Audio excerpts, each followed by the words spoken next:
Bonsoir et bienvenue à Podium Jeunesse. Depuis plusieurs années, l'entrepreneuriat fait l'objet d'un nombre étonnant d'initiatives, de discours dont une grande partie s'adresse aux jeunes. Dans ces initiatives, le monde entrepreneurial est souvent présenté comme le monde enchanteur de la réalisation de soi, de la création de sa propre activité professionnelle, libre des contraintes salariales et d'un employeur. Ceci attire ainsi beaucoup de jeunes qui ignorent des fois que devenir entrepreneur est un choix de vie qui nécessite une certaine maturité, beaucoup d'ambition et une motivation à toute épreuve. Pour parler de ce chemin tracé mais non tortueux qu'est l'entrepreneuriat, nous avons invité 3 jeunes entrepreneurs reconnus et une qui fait partie de la vague des nouveaux jeunes entrepreneurs. Avec eux, dans des échanges sans tabou et authentiques, nous parlerons de l'autre facette de l'entrepreneuriat, celle dont on parle peu, celle qu'on ne voit pas et qui pourtant en dit plus sur l'entrepreneuriat que ce que l'on a l'habitude de dire aux jeunes. Au cours de cette émission, nous vous amènerons à la rencontre de Rachel, une jeune entrepreneure créatrice d'accessoires de mode qui a failli raccrocher lorsqu'elle a découvert cette face cachée de l'entrepreneuriat. Assez parlé, je laisse Sergine Raimondo vous présenter les invités du jour et c'est dans Podium Invité. On regarde.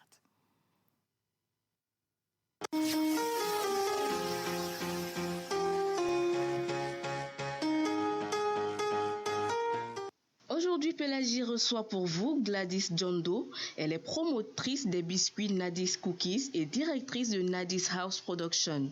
Adamas Koudou, il est chargé d'affaires à Koudos Expertise, un cabinet spécialisé en coaching économique et conseil stratégique. Achille Noussia, il est business coach et directeur général de Civic Bag, une entreprise spécialisée dans le recyclage de papier. Casimir Clouchet, il est le directeur général de Johnny Group, une entreprise spécialisée dans la distribution express et à domicile du gaz butane. Bienvenue de nouveau à Podium Jeunesse. Je l'ai dit tantôt, aujourd'hui nous allons faire des échanges sans tabou et authentiques, parler de l'autre facette de l'entrepreneuriat, la face cachée de l'iceberg que les gens ne voient pas. Bonsoir et bienvenue à Podium Jeunesse. Bonsoir, vous êtes tous des entrepreneurs. Pouvez-vous me parler de vos parcours en quelques mots, Adamas? Je suis Adamas Koudou, master en marketing stratégie d'entreprise et désormais docteur en coaching et développement personnel. J'ai commencé avec un cabinet, Diamond Group Consult, en 2011, où j'offrais donc du conseil en stratégie et des techniques de recherche d'emploi aux jeunes. Je me suis retrouvé dans une mission de consultation au Bénin pour faire le diagnostic stratégique d'une entreprise et ça va ouvrir la porte sur le désormais l'activité que nous connaissons qui va me permettre de faire le parcours de 2013 jusqu'à maintenant. Et enfin, je capitalise toute cette expérience dans le cabinet, dans la société Koudos Expertise pour carrément vivre ce que Dieu m'a donné de vivre. Merci beaucoup. Merci, Casimir. Merci, madame. Casimir, c'est aussi un début de 2010-2011 avec de petites activités lorsqu'on était encore étudiant.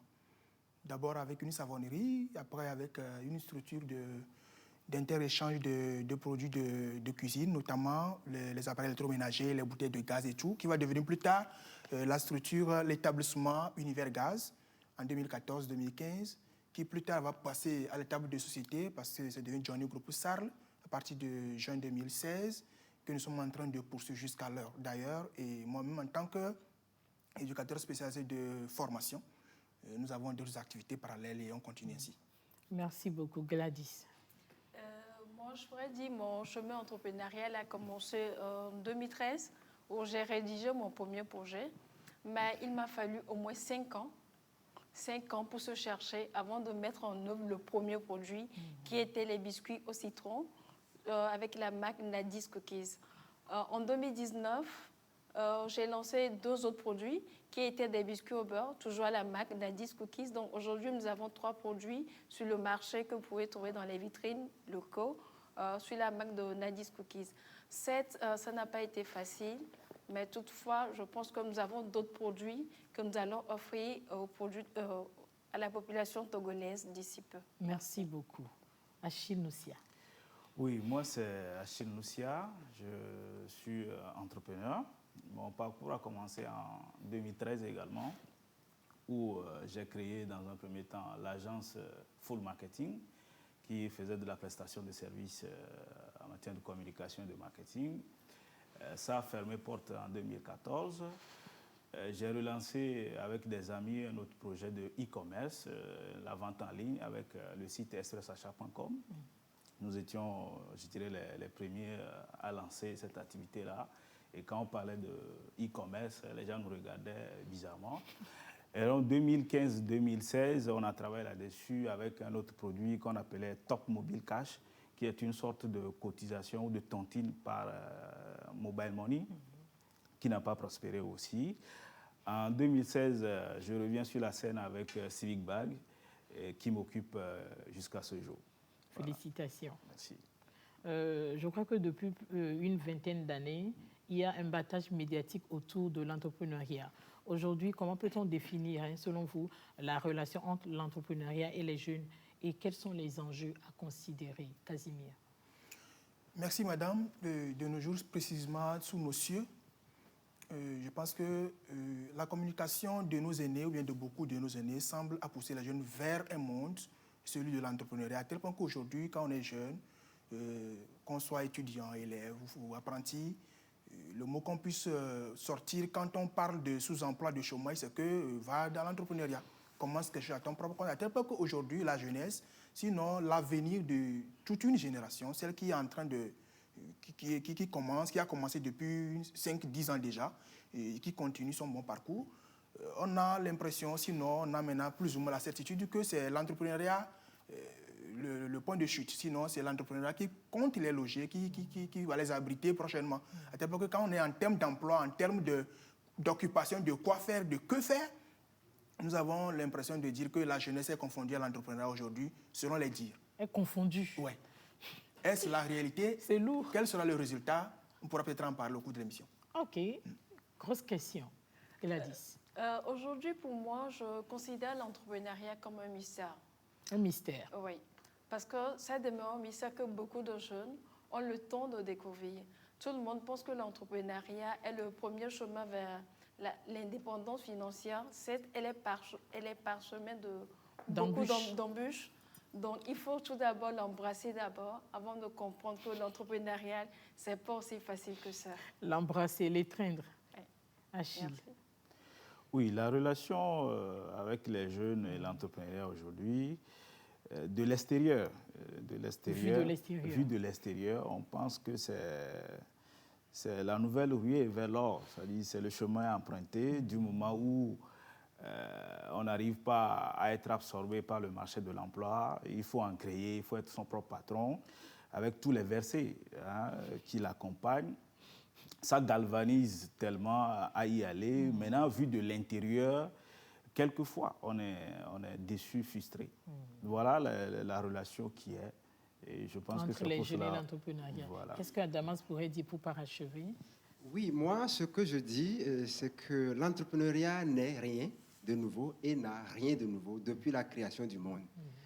Il est simplement resté, je dirais, la grande oubliée de nos écoles et de notre système éducatif.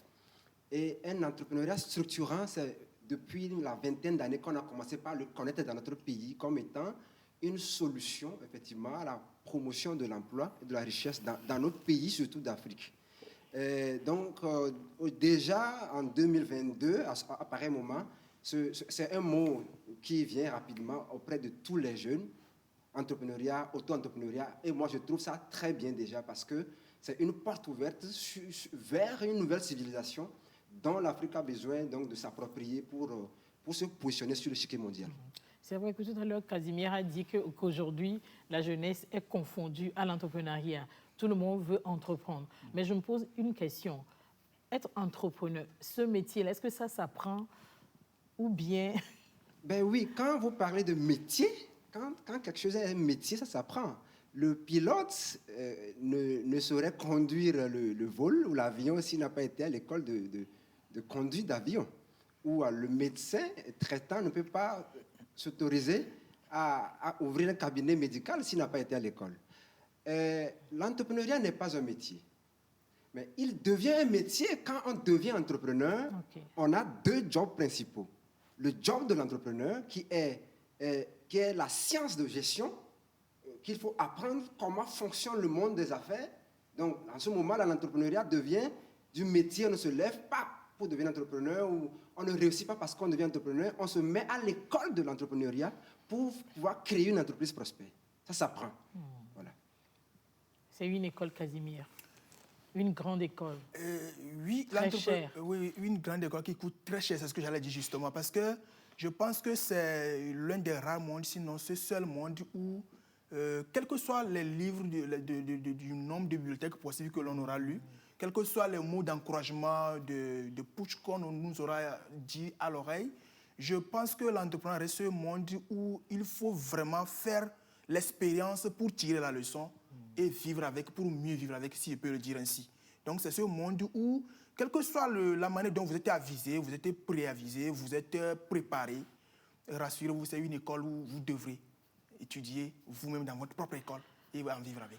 Je suis d'accord avec Achille lorsqu'il dit que depuis un certain nombre d'années, on dirait que c'est la ruée vers l'or. C'est la seule porte de sortie pour sortir du chômage. Mais la question qu'on se pose, est-ce que l'entrepreneuriat à lui seul peut résorber le chômage en Afrique? Mais autre chose, tout le monde s'intéresse à l'entrepreneuriat.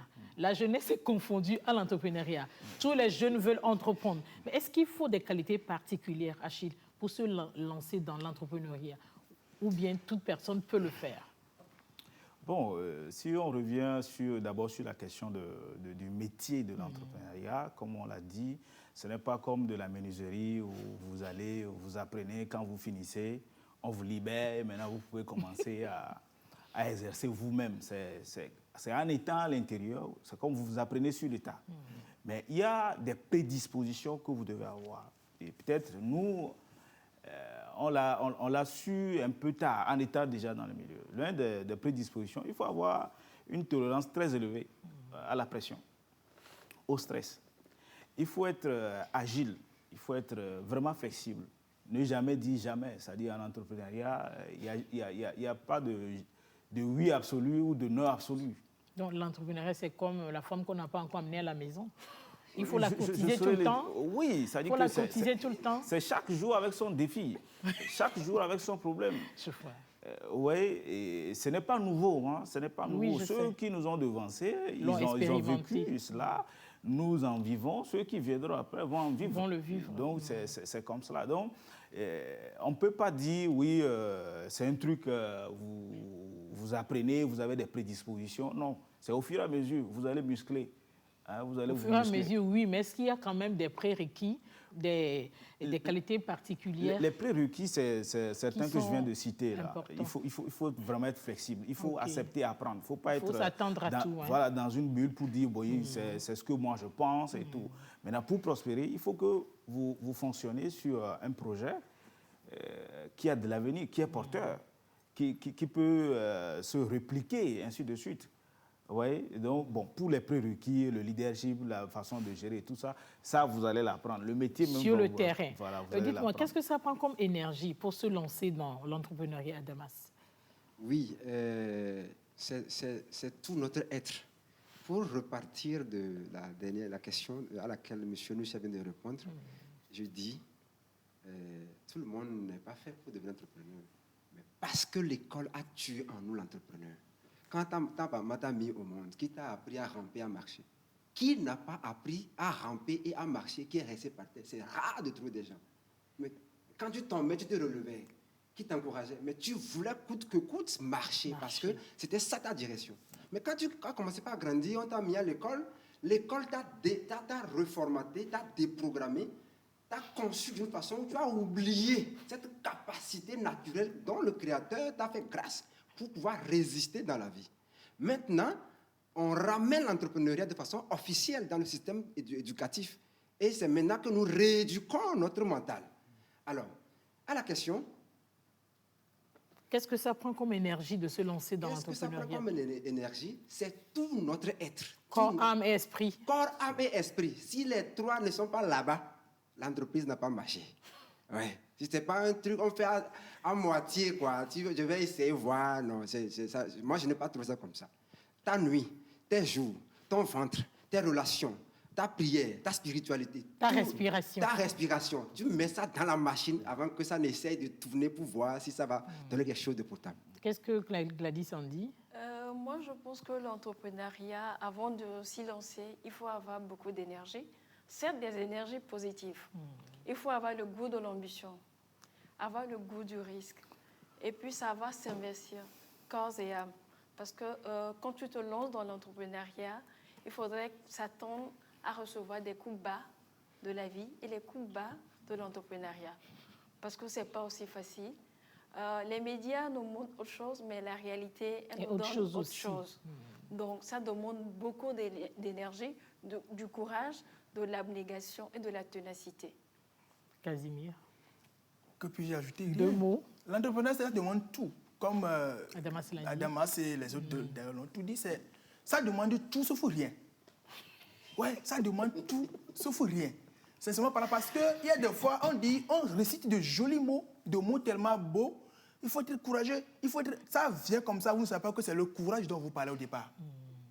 Quand vous serez devant le cas, ce que nous appelons dans un jargon le cas, vous ne saurez même pas que c'est de ça où vous parlez, qu'il faut être courageux. Vous croyez que c'est quelque chose de grave, mais c'est justement devant ça. Donc ça demande tout sauf rien, madame. Merci beaucoup. Je vous le disais en début d'émission qu'aujourd'hui, je vais vous emmener à la rencontre de Rachel, qui est une jeune entrepreneuse créatrice d'accessoires de mode, qui a failli raccrocher lorsqu'elle a rencontré ou découvert cette face cachée de l'entrepreneuriat entre confidence et émotion. Elle s'est confiée à l'équipe de Podium Jeunesse. Nous retrouvons Sergine Raimondo.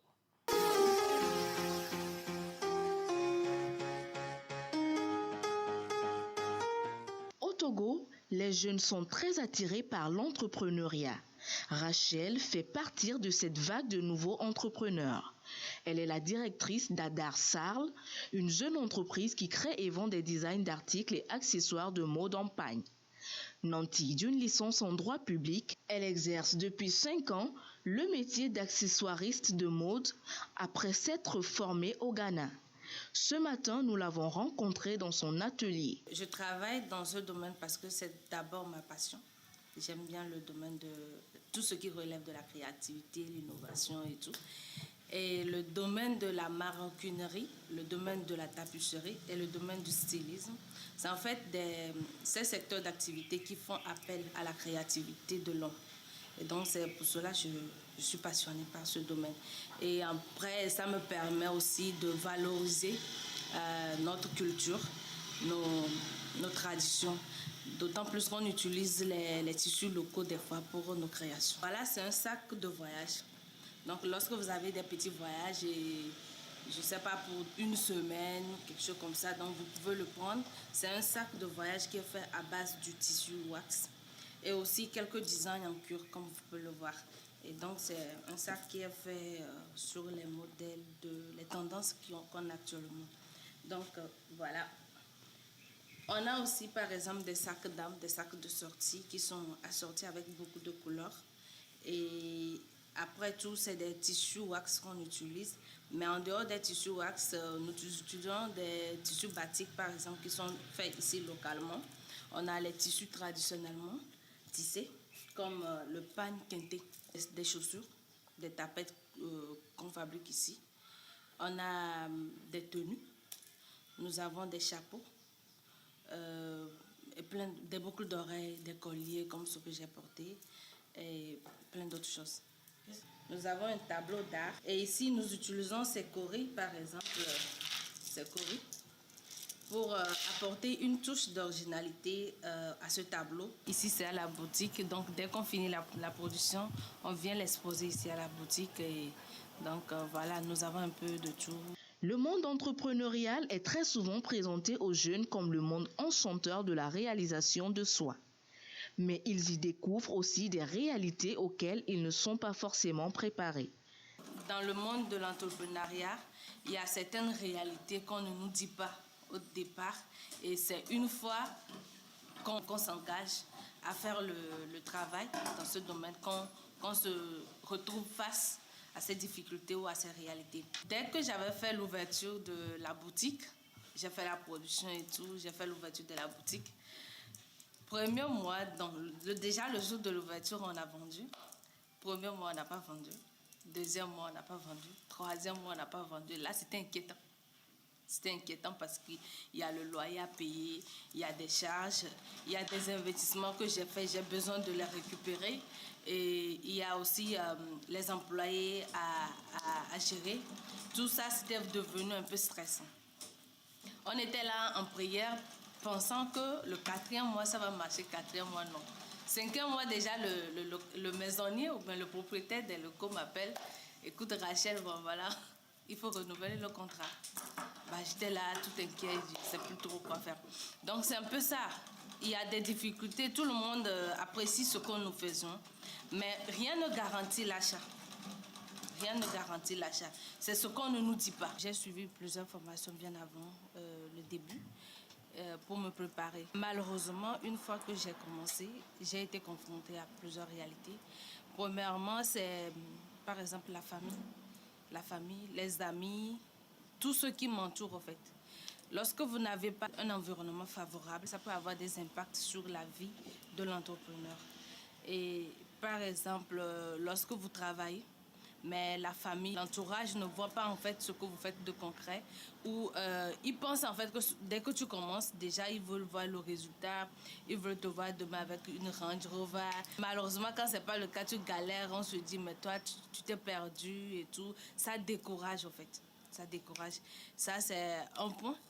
L'autre point aussi, c'est l'accès en fait au financement. Donc c'est souvent des réalités qui sont difficiles à accepter. On peut avoir un bon projet, mais ici au Togo, difficilement, on a accès au financement. Et des fois, quand on a des prêts ou je ne sais pas trop, tant que c'est une somme d'argent qu'on confie à un entrepreneur pour démarrer son activité, l'environnement proche peut avoir un impact sur la vie de l'entrepreneur au sens où il peut arriver à faire des mauvaises gestions. Du genre, on vous fait des dons de, par exemple, 1 million, 2 millions, et on publie à la télé. Donc, tes parents qui sont au village ou quelque part pensent en fait que leur fils ou bien leur fille a déjà de l'argent. On va commencer par t'appeler, te réclamer des sous, te demander d'aider, donc un peu de tout. Pourtant, cette somme d'argent était censée t'aider à propulser ton activité et tout. Malheureusement, quand tu ne sais pas le faire, tu peux toutefois sombrer et même te retrouver endetté. Moi, j'ai eu la chance d'avoir en fait des gens qui étaient à côté, qui n'ont jamais cessé de m'aider, de me soutenir et tout. Et donc, c'est grâce à eux, moi, personnellement, j'ai pu m'en sortir. Pour ces jeunes qui sont dans ce cas actuellement, c'est de toujours se battre et d'être courageux. C'est pas facile, mais on peut y arriver. La reconnaissance dont les jeunes entrepreneurs font l'objet ne saurait masquer les difficultés qu'ils ont dû surmonter. Les aspirants à l'entrepreneuriat doivent savoir que le succès est au prix de 1000 sacrifices.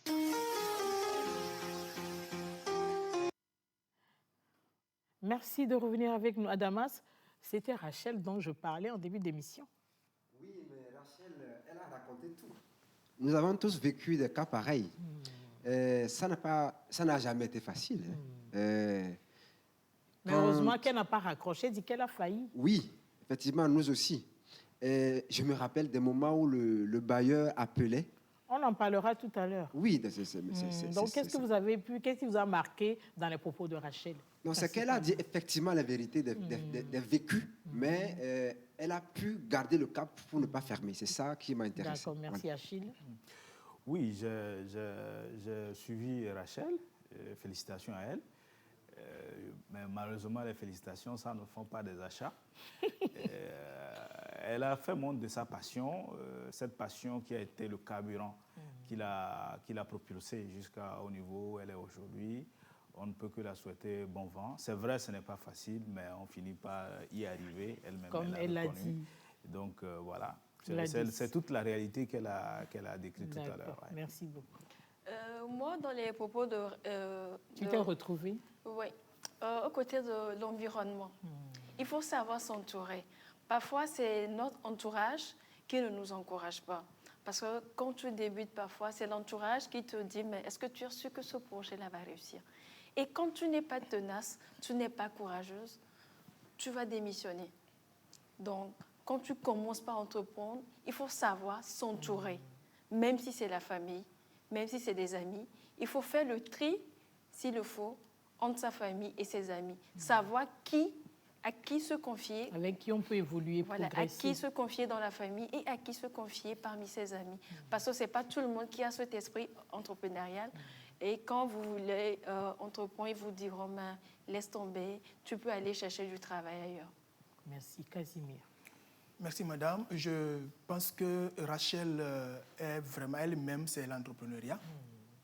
Parce que c'est au fait l'image parfaite de ce qu'est le contexte entrepreneurial togolais. D'abord, de forme, licence en droit, accessoriste. Vous voyez, il n'y a pas une continuité. Ça remet en cause ce que l'aîné Adamas disait au départ en remettant en cause le système éducatif. C'est la caricature parfaite du système entrepreneurial. Il n'y a pas une continuité. Elle aurait pu commencer cette activité depuis le niveau BPC. Qu'elle serait maintenant grande chef d'entreprise, qui sait? Et juriste. Plus tard, si c'est sa passion. Donc je pense qu'elle a tout dit. Ces sacs sont très jolis, elle-même est très belle. Je l'encourage à bien continuer. Je parlais des propos de Rachel. Je ne parlais pas du physique de Rachel. J'ai fait un compliment. Non, Rachel est belle, c'est vrai, c'est une jolie femme. Vous êtes entrepreneur, vous vous êtes retrouvé dans les propos de Rachel. Adamas, dites-moi, quelle était votre plus grande appréhension ou peur par rapport à l'entrepreneuriat? Moi, bizarrement, je n'ai jamais eu peur. Depuis le début? Depuis le début. Parce que quand j'étais à l'université, même avant l'université, je faisais la photographie, je vendais les friperies, je faisais le chant. Mon papa était mort quand j'étais en 3e, donc on a dû se battre pour survivre. Tu as vendu des friperies? Le samedi, tu vas vendre les friperies pour trouver de quoi t'alimenter dans la semaine. De la semaine. Oui, j'ai été au champ, j'ai fait des champs de coton pour acheter mon premier vélo. Quand j'étais en première. Le métayage? Oui, le métayage. Mercredi soir. Damas? Ah, madame, à Damas, que les gens voient comme ça, j'ai fait Zémidjan quand j'étais à l'université. J'ai dormi en tant que clandestin à la cité du Nord, au campus Nord, ici. Tout ça là pour être la Damas que nous connaissons aujourd'hui. Mais donc, simplement, ce que je me dis, moi, quand j'étais dans le ventre de ma mère, que je voulais sortir, est-ce qu'elle m'avait dit que c'était difficile sur la terre de ne pas venir? Elle ne dit jamais rien. Ah, mais voilà, c'est ça. Donc c'est dans l'expérience qu'on vient de découvrir maintenant ce dont il s'agit. Donc, il y a un auteur qui dit que celui qui est appelé à vivre, suivi même quand on l'écrase dans un mortier. Les difficultés nous ont écrasés, mais on a suivi. Mais vous avez survécu. Gladys? Moi, de mon côté, au début, je pensais que ça serait plus ou moins facile. Parce qu'on a eu assez des formations en entrepreneuriat de gauche et à droite. Mais une fois sur le terrain, la réalité est autre. Certes, on maîtrise le projet, mais on ne maîtrise pas le marché. Vous pouvez avoir un bon produit, un bon projet, mais le marché vous dira autre chose. Donc, du coup, ça n'a pas été facile. Je me suis retrouvée plus ou moins en déphasage par rapport à ce que je pensais et par rapport à la réalité. Donc, il m'a fallu faire un peu de recul et redéfinir mes objectifs et maintenant les plans d'action pour atteindre les objectifs. Merci. Merci beaucoup. Je reviens sur la question. Quelle était votre plus grande appréhension, peur par rapport à l'entrepreneuriat? Il n'y en a pas eu. Adamas a dit qu'il n'a jamais eu peur. Oui, bizarrement que Adamas et moi, le parcours est pratiquement similaire. Je n'ai jamais eu peur par rapport à ça. Moi, j'ai eu, par exemple, il parlait tout à l'heure de photographie. J'ai été photographe pratiquement... à l'université aussi? Non, pas à l'université. Moi, j'ai eu mon premier appareil photographique à Chica en classe de 4e. Okay. Au lycée, j'ai été photographe. Après mon bac, j'ai vendu de la friperie. De Hodiranawe à Didogome, j'en ai vendu. J'ai conduit Zémidjan aussi. Déjà en classe de première, j'ai commencé à conduire Zémidjan. C'est avec les frères de Zémidjan même que je me suis inscrit à l'université à l'époque. J'ai vendu du bourret. Du carburant freulaté à Goué, là-bas, en face de l'église Assemblée de Dieu. C'était mon point préféré. Donc, il y a eu tout ça qui nous a déjà préparés à la chose, au point que je n'ai jamais eu peur. Au-delà de ces activités, le métayage, on en a fait au village. Très tôt, moi, j'avais mes champs où je faisais du maïs ou de patates douces que je vendais et tout ça. Donc, il y a tous ces éléments-là qui nous ont préparés. Je n'ai jamais eu peur. Okay. La bonne nouvelle, c'est que je sais que quand j'ai dos au mur, je finis toujours par trouver une solution. Okay. Ouais. Casimir a eu peur? Oh, pas du tout, hein? Pas du tout de peur. Parce donc, que... je suis avec des arts. Oh, ouais. La différence avec moi, peut-être, c'est que je n'ai pas vendu de friperie, mais les autres, je me retrouve parfaitement dedans. Parce que mes tout premiers clients, d'ailleurs, quand j'ai commencé, surtout Johnny Group, avec le nom établissement Nouvelle-Galles, mes tout premiers clients, c'était mes clients que je remarquais. La majorité. Donc ça, c'est garanti. Le champ, on en a fait. C'est un parcours presque identique. La différence, c'est que je ne fais pas partie de ceux lots-là des gens qui ont été suscités, qui ont été poussés à commencer. Quand on devait commencer par un truc beaucoup plus formel, je ne fais pas partie de ceux qui ont suivi une formation, ont suivi quelqu'un parler à la télé et ils ont eu l'émulation de commencer. On a commencé comme ça naturellement, on a juste essayé de faire de mieux ce qu'on commençait, on faisait déjà de manière clandestine. Donc c'est la seule nuance que... C'est déjà ce qui fait que je n'ai jamais eu peur. Très tôt à 19 ans, avec une dette de 3 millions, ce n'était pas quand même aisé au champ. On en parlera tout à l'heure. Voilà. Est-ce que vous pouvez me parler? L'entrepreneuriat est jalonné d'échecs et de succès. Hein? Oui.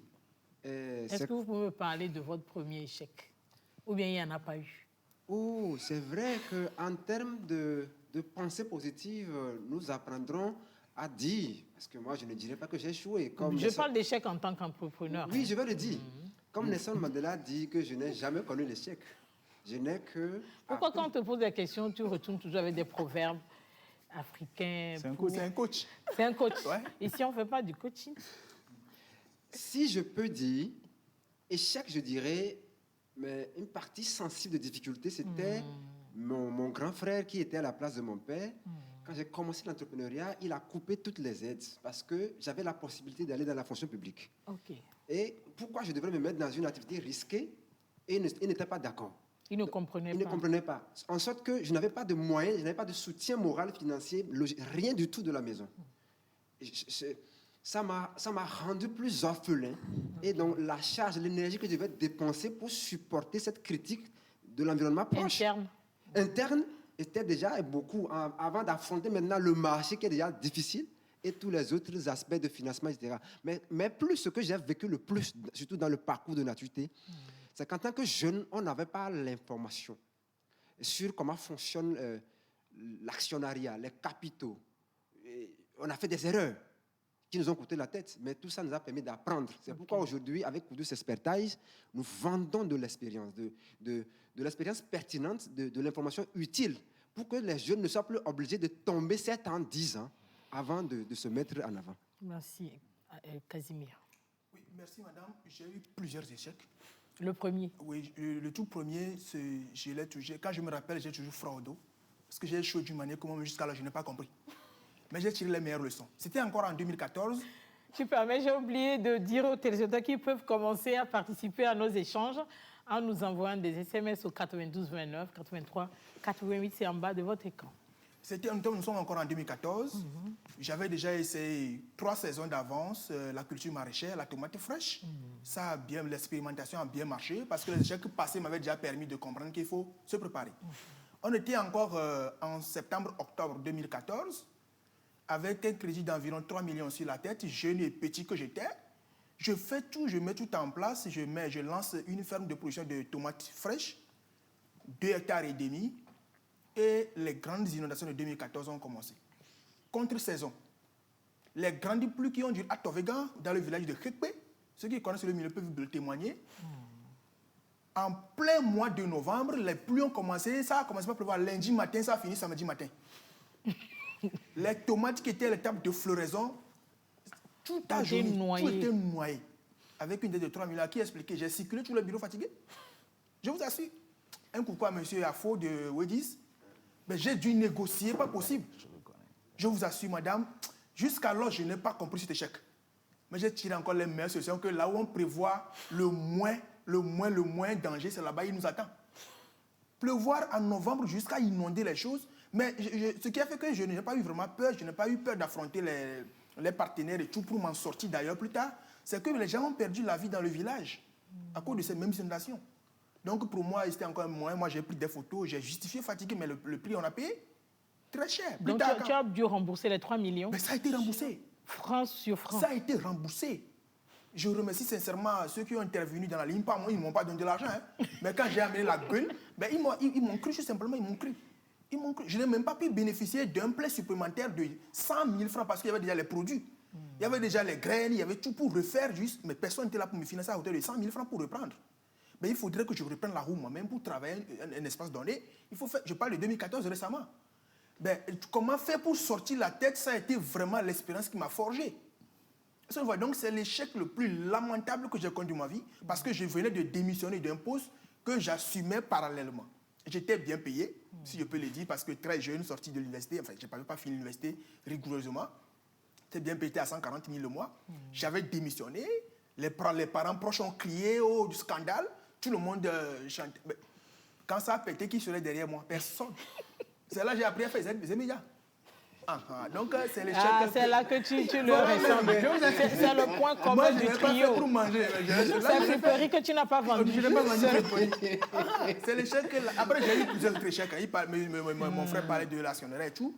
C'est le tout premier qui t'a marqué. Voilà, jusqu'à là, je n'ai pas compris cet échec moi-même. Je ne l'ai pas compris jusqu'à ce jour. Naturel, pas mais il t'a fait grandir, c'est l'essentiel. Oui. Ça m'a permis quand même d'affronter. C'est là que j'ai compris que je comprenais français. Je vous assure maintenant, c'est là que j'ai compris. J'ai frappé des portes pas possibles. On a parlé français dans le pays ici. C'est là que j'ai compris que vraiment, j'ai la tête, les nuits sont blanches. Je distinguais plus les jours des nuits. Mais tu vois, Dieu merci que tu t'en es sorti. Gladys. Moi, ma première expérience qui était plus ou moins négative, moi je ne le prends pas comme un échec, c'était en 2019. J'avais commencé déjà en 2018, en 2019, j'ai mes premiers clients. Et puis, j'ai commencé par livrer à une boutique. Quelques mois après, la dame m'appelle, me dit, mais on a un petit souci avec tes produits. Je me dis, mais on a un problème de conservation. On n'arrivait pas à conserver tes produits. Mais quoi faire? Du coup, j'étais obligée de ramener les produits à la production. Maintenant, ce n'est pas la seule boutique. Il y a d'autres boutiques qui t'appellent, mais on a le même problème. Donc, j'étais obligée de reprendre tous les produits et de les ramener chez moi. Maintenant, il faut trouver la solution. Comment faire pour que les produits soient bien conservés? Donc, ça n'a pas été facile. Banalement, ça m'a pris au moins 1 an avant de résoudre ce problème. Du coup, on a dû trouver une autre stratégie pour éviter d'être confronté à ce genre de problème. Bien avant de trouver la réponse au problème, qu'est-ce qu'on faisait? Par exemple, la quantité qu'on avait l'habitude de livrer aux clients, on est obligé de livrer la moitié. Pour éviter que les produits ne durent trop dans les boutiques, du coup, on livrait la moitié et on faisait un suivi de stock. Donc, à chaque moment, on appelait pour voir comment ça évoluait, pour éviter d'avoir des gâchis. Mais disons que ces pertes aussi, je ne l'ai pas vraiment pris aussi mal parce que ça m'a permis d'apprendre. Et aujourd'hui, je suis fière d'avoir fait cette expérience-là. Merci beaucoup. Achille. Oui, le premier, bon, s'il faut l'appeler ainsi échec ou de l'expérience... Vous ne voulez pas utiliser ce vocable, vous me parlez d'expérience négative. Je l'accepte. Oui, il faut nous... Enfin, nous, on est dans vous cette dynamique... assouplir.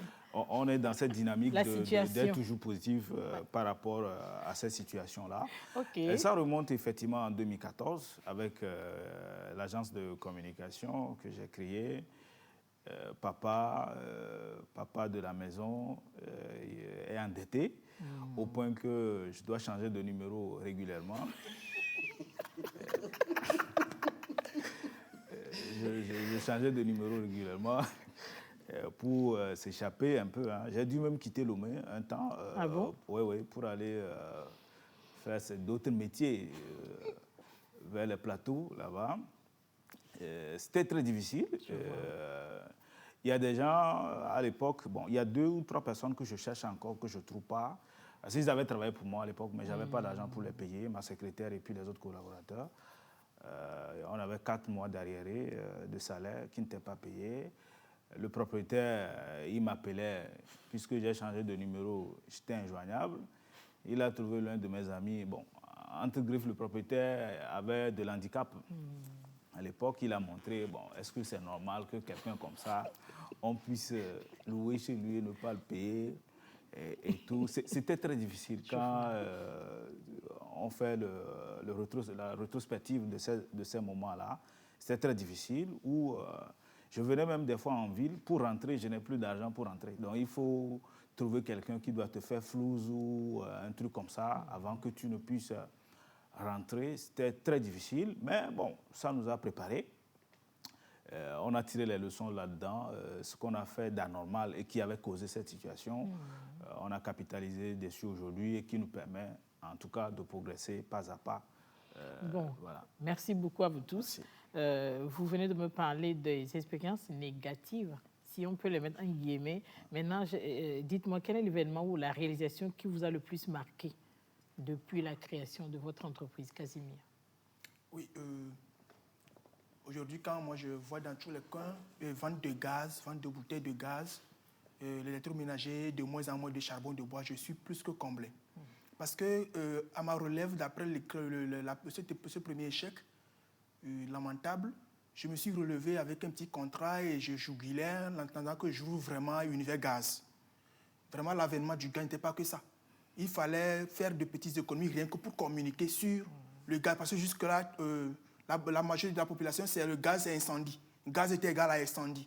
Donc, il faut vraiment révolutionner. D'abord, il faut travailler sur la mentalité des gens. Donc, jusque-là, on a pris quand même la peine de convaincre les gens que le charbon coûtait plus que le gaz. Je remercie Amina Agoro, de passage. Et elle était là, de ce temps-là, avec nous, on travaillait, pas possible, on n'est pas possible sur ces projets. Donc, on a communiqué. Maintenant, il y a eu cette émulation après. Et Johnny Group a été vraiment rétribué. Par après, on a été rétribué. Une grande victoire internationale. On a porté le nom du Togo très haut avec ce projet-là. Oui, donc, tu as reçu plein de prix. Oui, plein. On peut le dire comme ça, de manière cachée. Donc, avec ça, je pense que moi, la grande réalisation que Johnny Group, c'était d'abord un concept d'abord. Johnny Group, c'est un concept, c'est un changement de mentalité, c'est un travail sur la personnalité des gens. Et puis, l'adoption de la consommation d'un produit donné. Donc, aujourd'hui, moi, c'est ma satisfaction. Ça, partout, maintenant, c'est le gaz, peu de charbon. Moi, ça me va largement. Et l'électroménager, maintenant, partout, on vend les cuisinières. Tout le monde utilise le gazinier. Voilà nos gros clients. Et alors, on livre le gaz à l'usine. Donc, voilà. J'ai été ta cliente aussi, tu as oublié. Beaucoup. Madame, ma cliente depuis toujours. On doit soutenir les jeunes entrepreneurs. Voilà mon gros client, il est à côté de moi. Toujours. Je l'ai encore vendu quelques bouteilles récemment. L'expérience qui t'a le plus marqué? Bon, moi, l'expérience qui m'a le plus marqué, je pense que c'est après avoir résolu mon problème de conservation. Parce que durant ce temps, ça n'a pas été facile pour moi. Donc, quand certains clients voulaient commander, mais ils hésitaient. Donc, le jour où j'ai eu le plus de choc, c'est le jour où j'ai été appelée par le FAEJ. On me dit, mais on a besoin de tes produits, c'est pour faire des paquets pour les ministres. J'ai dit, waouh. Donc, on me fait confiance jusqu'à ce point. Donc, depuis ce jour, j'ai repris confiance en moi. Donc, je me suis vraiment lancée corps et âme dans ce que je fais et ça m'a redonné beaucoup confiance. Donc, ça a été l'expérience qui m'a le plus marqué. Oui. Merci beaucoup.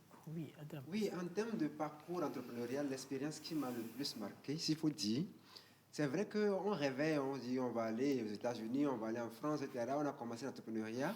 En 2014, le FAEJ m'a appelé. On était 3 personnes sélectionnées pour aller au 15e sommet de la francophonie à Dakar. Je n'ai jamais pris l'avion avant d'avoir commencé Kenkeliba. Et je vous dis, celui qui n'a pas encore pris l'avion, quand tu vas faire l'expérience, tu verras qu'il y a un génie qui est dans l'affaire. L'avion traverse les nuages, il va au-dessus des nuages et tu vois le blanc en bas. Donc c'est Kenkeliba qui m'a fait voyager comme ça. Ah non, mais que c'est bon aussi d'entreprendre. Tantôt c'est douloureux, tantôt c'est doux. Oui, c'est comme ça. C'est du chaud, du froid qui s'atteigne dans cette affaire d'entrepreneuriat. Mais encore, aujourd'hui, je suis fier parce que j'arrive à dire, parce qu'on n'est pas toujours d'accord avec la façon dont on ne remercie pas, on n'acclame pas l'État à tout point de vue. Mais je suis fier parce que je suis l'un de ces Togolais dont le thé voyage avec le président. Et les thés Kenkeliba sont consommés lors des trucs que les ministres font chaque mois. Là. Oui, conseil ministériel. Oui, les ministres togolais commandent nature thé Kenkeliba. C'est une grande fierté pour nous. Ça veut dire qu'on peut vraiment, on est en train de valoriser vraiment les produits locaux et ça donne du souffle aux entreprises locales. Adamas a pris l'avion pour la première fois, ça l'a marqué. Oui, mais c'est marquant. C'est marquant. Vrai, ça marque toujours. Ça marque, enfin, quand tu revois le parcours et tu te dis, bon voilà, on y est, ça marque. Ça m'est arrivé aussi. Et je profite en même temps pour dire, moi, l'événement qui m'a le plus marqué, c'est, je me retrouve en France en train de former les petits blancs à fabriquer des sacs. Des sacs écolos. Des sacs écologiques. Les vidéos sont là, ça m'a tellement marqué. Et je suis sorti de ce mécafé avec 2 prix, 2 distinctions. Il y a le président qui a cherché à me voir, il est venu. Quel président? du MECAFE, Okay. de la communauté des MECAFE, pas français. Donc, il est venu, mais c'est des gens qui sont très sollicités, ils ne sont pas disponibles comme ça. Mais il a vu les vidéos, il a vu comment j'expliquais, je montrais aux gens ce que Raffia et tout ça. Il est très émerveillé. Il est venu spécialement me remettre le prix. Et puis, il y a les pères aussi, parce qu'on demande aux pères qui est-ce que vous a le plus marqué lors de l'événement. Les pères aussi m'ont donné encore un autre prix. Ça m'a tellement marqué, indépendamment du fait que le jour-là, j'étais sur le vol en train de réfléchir à beaucoup de choses quand je disais à ma maman, un jour je vais prendre l'avion. Et cela s'est réalisé. Ça m'a vraiment marqué. Ça t'a marqué. Le voyage avion. Grâce à l'entrepreneuriat, c'est ça. On nous suit beaucoup. On a plus de 100 questions. On ne peut pas tous les poser. Voici un jeune qui nous demande qu'il voudrait échanger avec Gladys, qui a eu des échecs en maraîchage. Mon ami, ce n'est pas Gladys. Si tu veux le contact de Gladys, appelle-moi après l'émission. Mais c'est Casimir qui a eu le problème en maraîchage, qui a vu son champ inondé. Ouais. Donc, après Casimir, je vais te donner le contact du jeune frère qui voudrait entreprendre aussi. Il voudrait savoir, ça c'est à Achille, quel domaine entrepreneurial est prometteur aujourd'hui parce qu'il voulait entreprendre, qu'il attend la réponse au cours de l'émission. À quoi est-ce qu'il peut entreprendre aujourd'hui? Moi, je ne vais pas le dire, voilà, il y a tel domaine qui est porteur. Tous les domaines sont porteurs.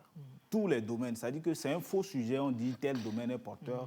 Oui, il y a des époques, il y a des périodes qui arrivent, il peut y avoir des tendances qui portent mieux. Aujourd'hui, nous sommes dans la digitalisation et tout. Mais ça ne voudrait pas dire qu'il n'y a que la digitalisation. Il y a l'agriculture qui est là. Chaque jour que Dieu fait, matin, midi, soir, nous consommons des produits qui viennent de l'agriculture.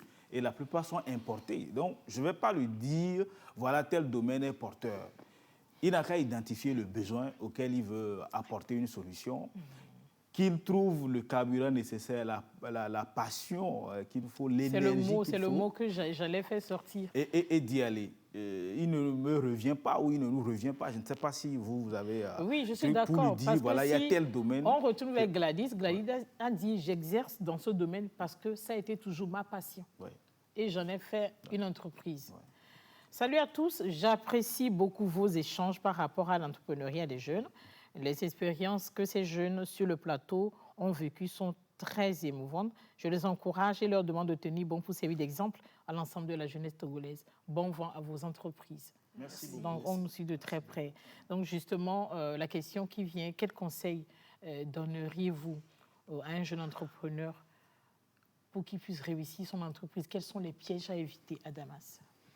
Oui, ce que je ressens, ce que je vois, ce que j'ai à donner à mes collègues jeunes, c'est que on doit entreprendre en Afrique. Parce que, on doit. Oui, on doit entreprendre. Si aujourd'hui nous sommes en marge sur l'échiquier mondial, c'est parce que les autres ont eu de l'hégémonie au plan économique. Et ils nous imposent tout. Nous sommes devenus des consommateurs agréés en Afrique. Et ce n'est pas possible. On s'habille, même aujourd'hui, je suis en veste. On s'habille, on se lave avec des sujets qui viennent de l'extérieur. L'Afrique est riche de tout. Donc, nous avons la capacité et le devoir d'entreprendre pour soutenir les visions de nos chefs d'État qui veulent faire de nos pays d'Afrique des pays émergents à l'instar de la Chine. Et donc, c'est la première vérité est que nous devons entreprendre, nous pouvons entreprendre. À savoir si tu peux entreprendre ou non, il faut t'essayer. Peut-être que tu es un bon entrepreneur, on ne le sait pas. On dit la meilleure façon de savoir s'il y a de l'eau dans un puits ou non, c'est de mettre un petit caillou. Quand ça fait du bruit, pouf, tu sais qu'il y a de l'eau dedans. Essaye.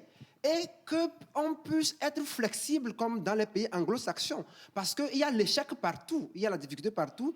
Mais chez nous, l'échec, on a tellement peur d'échouer, on a peur d'essayer pour échouer. Parce que quand on échoue, on nous enfonce au lieu de nous dire courage. Et en plus de ça, on est la risée. Voilà, c'est ça. Donc, quand on laisse les gens essayer, si ça ne marche pas, ils peuvent changer de direction, retourner dans le salariat ou dans le fonctionnariat, et ça continue, la vie continue. Nous pouvons, comme je le dis, yes we can, yes you must, il faut essayer, et tu te rendras compte que tu peux et que tu dois effectivement le faire. D'accord, merci beaucoup. Yes we can, yes we must. Casimir. La question c'était quoi déjà, s'il vous plaît? Les conseils. Le discours d'Adamas t'a emporté très loin. Oui, vraiment, ça Quel conseil peux-tu donner à un jeune qui voudrait entreprendre Et surtout, quels sont les pièges à éviter? Moi, le principal piège à éviter, il y en a plusieurs, mais je pense que ce jeune, s'il a une compétence, il n'a qu'à aller travailler sous quelqu'un dans ce domaine. D'abord. Si par exemple, il a fait un cursus scolaire ou bien un cursus universitaire qui lui donne peut-être une compétence, il n'a qu'à trouver des structures, aller faire du volontariat, aller travailler gratuitement pour des gens. Rien pour apprendre. J'aurais pu travailler dans une entreprise agricole du milieu que j'aurais mieux appris. Oui, c'est vrai. D'avance. Mais vos jeunes frères aujourd'hui ne veulent plus entendre parler du bénévolat, du Et c'est le conseil qu'on volontariat. va donner à celui qui veut entreprendre. Il n'a qu'à aller apprendre. Au moins, ça évite. Je ne dis pas que ça va lui éviter totalement les pièges. Au moins, ça lui éviterait des pièges qui pourront lui coûter trop cher. Maintenant, le second conseil à lui donner, c'est qu'il n'a qu'à être sûr qu'il n'apprendra jamais tout avant d'avoir commencé. Il n'a qu'à commencer, il apprendra mieux. Moi, est-ce que je peux lui dire? Et aussi, il voudrait ajouter que tout le monde ne peut quand même pas être entrepreneur. Je voulais le dire, mais je me suis tue. Tout le monde ne peut pas être entrepreneur. Il y a des gens qui doivent travailler pour d'autres personnes. Il faut qu'on se détrompe. J'ai fait une remarque depuis que j'étais gosse. Quand on prend une vente d'un quartier, toutes les maisons des boutiques, les bonnes dames ont ouvert alimentation générale, elles vendent du charbon et finalement, personne ne vend. Il y a mes ventes dans l'avant, quoi. C'est ça même. C'est cette image qui me revient quand tu dis que nous devons tous entreprendre. Ça sera le sujet d'un autre débat. Tout le monde ne peut pas être entrepreneur en tout cas. Ça sera le sujet d'un autre débat. Merci. Voilà. Sinon, à Damas, Gladys, Moi, conseil. Le conseil que moi je pourrais donner aujourd'hui, je pense qu'il y a trop de plagiat actuellement dans l'entrepreneuriat. Ça sera aussi un sujet. Hein. Parce que certains se lancent dans l'entrepreneuriat parce qu'ils ont vu quelqu'un le faire. Il a fait, c'est bon, moi aussi je vais le faire. Non, on n'entreprend pas comme ça. D'abord, l'entrepreneuriat, c'est une passion. Quand tu n'as pas cette passion et quand tu n'as pas en premier abord une solution pour un problème, tu vas échouer. Il y a trop de jus de fruits. Maintenant, c'est mieux. Maintenant, il y en a de trop. Mais dans l'absolu, ce n'est pas une mauvaise chose. Hein. Mais Moi, la qualité manque. C'est la retouche qu'il faut porter. Dans l'absolu, ce n'est pas une mauvaise chose. Le plagiat, vous savez... Entrepreneuriat et plagiat, ça sera le thème d'une émission. J'ai même pas Gladys peur. nous l'a fourni. J'ai même pas peur. Vous savez, ce n'est pas une course de vitesse, c'est une course d'endurance. Ouais, d'accord.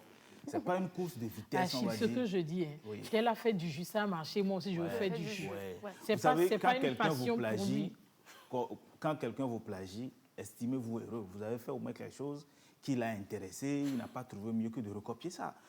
Peut-être il va penser vous faire du tort. Nous allons en reparler dans une autre émission. Moi, je reviens sur la question de conseil. En 2 secondes. Je vais me répéter encore. L'entrepreneuriat, ce n'est pas une course de vitesse, c'est de l'endurance. Cherchez à avoir suffisamment de lait dans vos poumons. Cherchez à avoir suffisamment de détermination.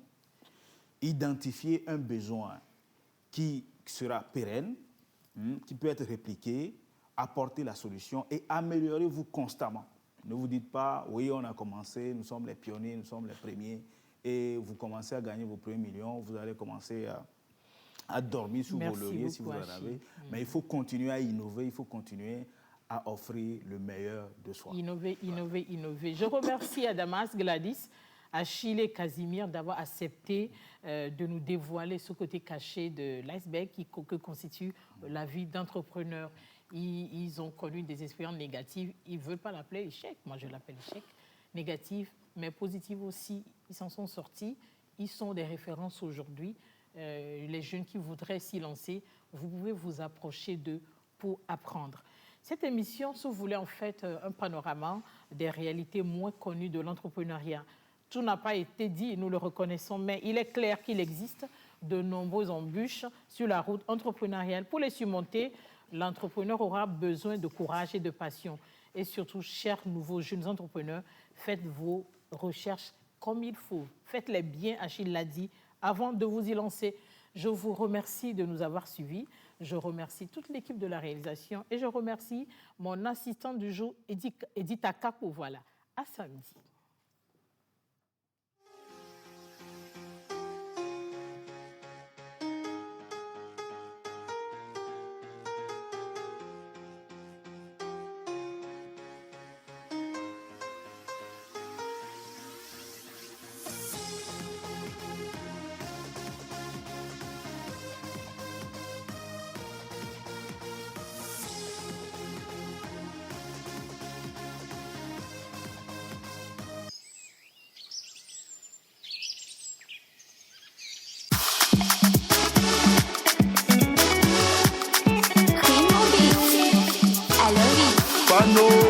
Martinique.